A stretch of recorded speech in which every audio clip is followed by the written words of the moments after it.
Welcome back. Now let's reconnect with the National Chairman of APTA, Kabir Shitu, as we want to look at the move by the federal government to yet again borrow $5.5 billion. And of course, IMF is already one in the country to reduce its foreign loans. Hello, Mr. Kabir Shitu. Can you hear me? Thank you for joining. Good morning. Oh, yeah, good morning to you. Fine, thank you for joining us. Now, first off, what do you think about the move by the federal government to borrow $5.5 billion? Yes, there's no problem in borrowing. The problem is, what are you utilizing this fund for? And then, if we are borrowing to consume, if we are borrowing to pay for salaries, that is a recurrent expenditure, then it does not worth it. But if Nigerians are borrowing this money to invest in infrastructural development and increase the output in our economy, then it is right. And if we borrow and we are not utilizing it effectively, then we have mortgaged the future of our children.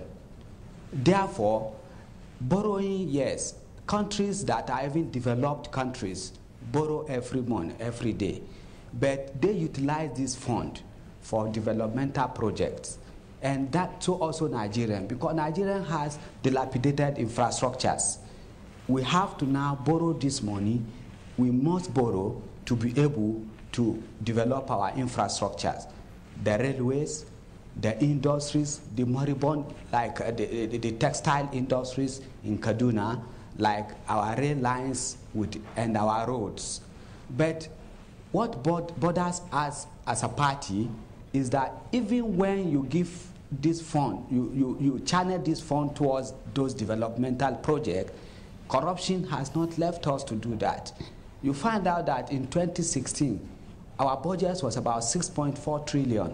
And we are servicing debt with about 2-point-something trillion. That is almost 40% of the services. Where are this money going? Where are the infrastructures for the past 16 years that we have started to develop? Therefore, I want to urge National Assembly that they should approve this debt. But in approving this debt, they must put measures. If you are channeling this to railways, those companies that are going to execute this project, you must put a measure that within now and 50 years, they must take the retainership of that road with no expenses from the government. They must be able to maintain the road so that whatever they do, if they didn't put quality infrastructure on ground, then they'll have to bear to pay to repair them. Instead of every year we construct road, within 1 year, those road is already dilapidated. Then people cannot even ply it on that road. We lose our families, we lose people on that road through accident. Okay, let me come in here. There must be a measure. Yes, indeed. You've just raised another issue entirely. So it's not just about availability of infrastructure. It's now the issue of the quality of infrastructure. Just like the IMF, you're saying that there is no problem with the Nigerian government taking more loans. Well, the real issue here is how do you manage those loans? Now, you're saying that the National Assembly should put some checks in place. I wonder what some of those checks would be, but I would like you to respond to that later. Now, the federal government has said in borrowing this 5.5 billion naira, it wants to spend 3 billion to refinance legacy or maturing debt, and of course 2.5 billion on Eurobond funding for the 2017 capital expenditure, which means that Recurrent still will take a huge chunk of this loan.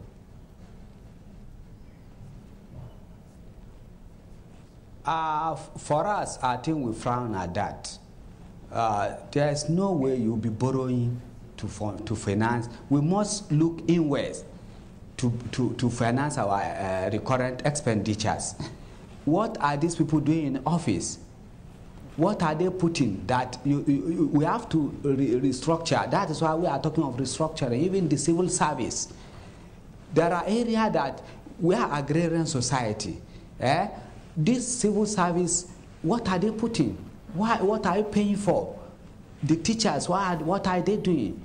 Then we must now restructure and look at, okay, if you are working for 5 hours, can you also now work in such a way that will be productive to Nigeria? Not to just take this our chunk money and be paying and service debt and then pay recurrent expenditure. We are mitigating the future of our children, and we have to frown at that. They must rejuggle it and look at how this fund will be properly utilized. Let this one go, but in the subsequent borrowing, I think Nigerians should stop borrowing for recurrent expenditure. Our state governors, I'll take you back to this bailout. We took most of our fund to pay bailout. They took out this bailout. The president in his own magnanimous helped the country, because he look at these workers that you don't pay 16 months, 10 months, 9 months, go and pay them. And he brought out this money. Now, the National Assembly, maybe they will say, look, this money you gave to the state are not budgeted for. But in his own, the president in his own magnanimous has helped the state. It is the state now that's supposed to utilize this fund. Instead of even paying servicing the recurrent expenditures, they have now siphoned this fund, and they could not even pay now. Do you want to say the president should be penalized for this negligence by the state? The answer to me is that I will advise the National Assembly that instead of talking of budgeting for this bailout, they should now put measures that, yes, president can help the country during emergency. So bailout fund, get out on emergency, but measures must be taken into cognizance. Governors there must be a way that if you are taking money from the federal purse as a governor, there must also be a measure to punish you if you don't channel those funds to the, where you are asked to be channeled to. Until nothing is wrong with Nigeria, but we don't have our checks and balances properly placed. There's no measure of punishment. And that is why people take a law to their hand, embezzle this fund, and then put people in trouble. So National Assembly has a job now to now look at our constitution and then put up measures that will curb this menace. Okay, Kabir, let me come in. We call corruption. The figure released recently by the Debt Management Office indicated that under the present administration of the All Progressives Congress, the government of the country has borrowed up to 7.51 trillion naira just within 2 years. Now, shouldn't it be, because you said earlier that in subsequent borrowing, this should be done, that should be done. Shouldn't the focus be on generating revenue internally, both at the federal, state, and even maybe local levels? That is why I said, you've took this loan, you are going to pay, service our debt, and then pay for the current expenditures. We should now restructure our civil service. Instead of just going to office to sit down, we must now channel them. Put up, states should come up with whatever they know that will earn them some fund, especially in the area of agriculture, where aquaculture, where state or the federal government can also go into production of this agricultural product. Our workers can say, okay, so like agricultural, why will you have agric ministry stay in Abuja? And you don't even have any farm that you can call a federal farm. You don't, our reserves, we don't have any grain reserve that if there's any emergency, we can rely on. When you are an agric worker and you sit in office, you are not in the field, and they pay you salary every month. Why are you there? Where are our research institute? What are they doing?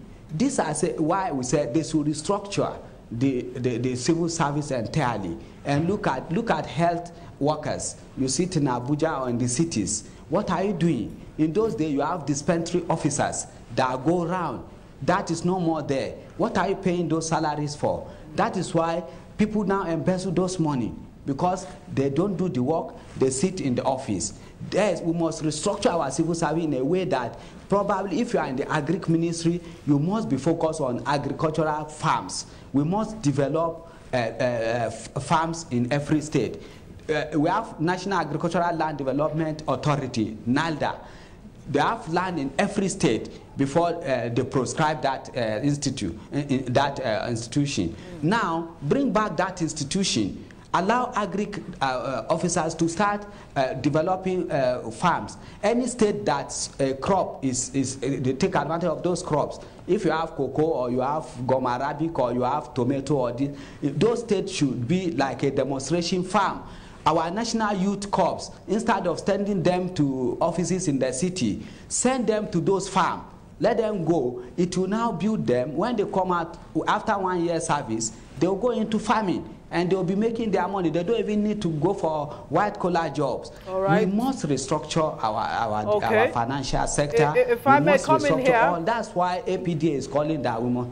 Yes, very, very important points you just made there. More of a common sense restructuring and practical solutions to the national problems. But what do you say to the federal government when it says that the private sector actually would be the beneficiary in this loan that will be collected? What the government is saying, that external debt will create borrowing space for the private sector.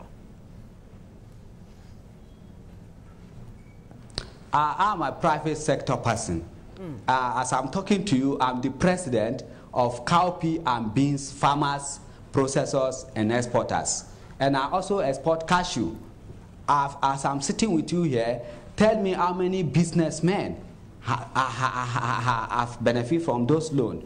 As a beans is one of major crop that Nigerians are supposed to promote. I'm the president sitting with you here. There's anchor borrower going on. We've written severally to anchor borrowers. This is not what they don't take you. They only channel this fund to their cronies and friends, and then they don't even take it to the farming. We get money for farming, where they now channel it to trading, and that was what has increased import instead of us to increase our export. And that is why we are saying close our border. There are some crops that we are not supposed to allow that people import. We should close it. We should be able to, if we don't improve in that, this fund, the president may have, the government have good aim. In his own magnanimous, he wants to increase agricultural products. But are the implementers going to do that? The answer is no. The implementers will not do it. Therefore, we must put measure. Because every time, for the past 60 years, Nigerians have been in the same, it's just like we are in the same route. It is time for Nigeria now to sit down and look inwards and then put measures that will not allow this corruption. Because if we continue this way, the next government will come, we'll start borrowing again. Other government will come, we'll start borrowing again, and we'll be blaming ourselves. Is it even a good economic strategy to, as a government, borrow foreign loans to help support private investments internally? The question is, will those money go into the private sector? The answer I'm giving you from my own experience is that those money will not go there until you take measures. And you see, if you don't put measure, if we don't come and we have to now put our economists in a classroom or in a room or in an hotel or somewhere, and then profile way for us not to take in total what the capitalists are telling us to do. We are agrarian society. We're all grown as an agriculturist. What if, as people, we must take measures that will not allow this corruption. Measures has been taken financially. You have FTM, BVN, all these. Yes, single. But what we are saying is that we must, for the past 60 years, we have been on the same road. It is time we profile economic solution to our own economy, so that even when we are borrowing, we know that we are borrowing for what we have already planned. We don't have any, we have 2010, we have 2020, Vision 2010, we have Vision 2020. Where are the visions? We have deviated from those visions. We have green revolution, we have empowerment, economic empowerment. Where are those things today? They have led us nowhere. What I'm advising this government is that we must sit down now and profile economic blueprint that will take us between now and 50 years. The way China and Indians did their own. When they find themselves in this mess, they give themselves 50-year rolling plan. And by 2010, China from nowhere became second largest economy in the world. Okay, so well, India did the same. Mr. Kabir, I mean, one is tempted to just continue to listen to you because you're making very sound contributions. I'm sure our viewers would attest to that. But would you agree with some economic watchers or financial experts who say that the private sector really should be at the forefront of this borrowing, whether it's external or domestic borrowing, since at the end of the day, the federal government is saying that the private sector would be the greatest beneficiary? Worldwide, private sector are the engine that move the economy of countries. Today we are talking, even the China that we are talking, even the Indian, the Tata, it is the private sector. But in Nigeria, our economic blueprint and our economic chart has not yet put private sector in the front burner. Because for the past 60 years, where are the private sectors? Where are the industries? And that is why we must sit down. So I also concur and believe that it is the private sector, and this government should wake up. They should now engineer the private sector to take front role in economic development. Every country that developed today is through their private sector. And it seems that what the private sector in Nigeria needs most is enabling environment and good policies to favor MSMEs and, of course, the big companies as well to thrive. So is it about continuity, really, of government's policy, regardless of who is in charge of the administration of the country? Sorry, come again, sorry. Does it seem to you that it's supposed to be about continuity, really, that regardless of the policy put in place, that any government that comes to power should continue it to favor the private sector, especially MSME? Yes. There's economic policy somersault. And that policy somersault has brought down a lot of economic activities. So if this government now that are taking loan to propel the private sectors, it's a welcoming development. But we should put it in a way that it will be a lasting solution where subsequent administration will not also derail from this particular policy. It's a welcoming policy. It's a policy that will ginger and open the Nigerian economy, especially the private sectors. It's a welcoming development. All right. You are, of course, agreeing that the National Assembly should go ahead and approve this 5.5 billion naira loan. But government is saying that if this money is not approved, then we will have this continuous problem of infrastructure deficit, which the IMF has said, if we fix our infrastructure, poverty will be tackled and. But the government is saying, if we don't get this money, no infrastructure, poverty continues. So how do we get out of this vicious cycle? Our advice is that National Assembly should approve this loan. Allow us to get this money, but put measures. If you are an engineer, Ministry of Works, and then a supervising engineer, if you supervise a road, and that road does not last 50 years, you should be arrested and prosecuted. Those measures should be put so that somebody that is going to supervise a road will not go and take a kickback and allow that road. They'll just use some inferior materials, and in the next 2 years, me and you cannot apply that road. Then how do you recover back the fund? Because you construct this road, you put up your toll gates, you make back this so that we can also pay back.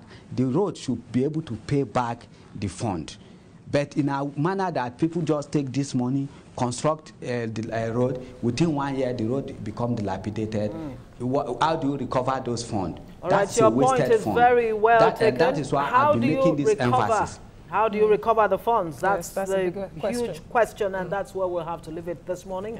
Kabir Shitu is the chairman, or the national chairman of ABDA. Thank you so much for your insight and, of course, your input. Moving on very quickly to Kenya right now. Thank you. Thank you.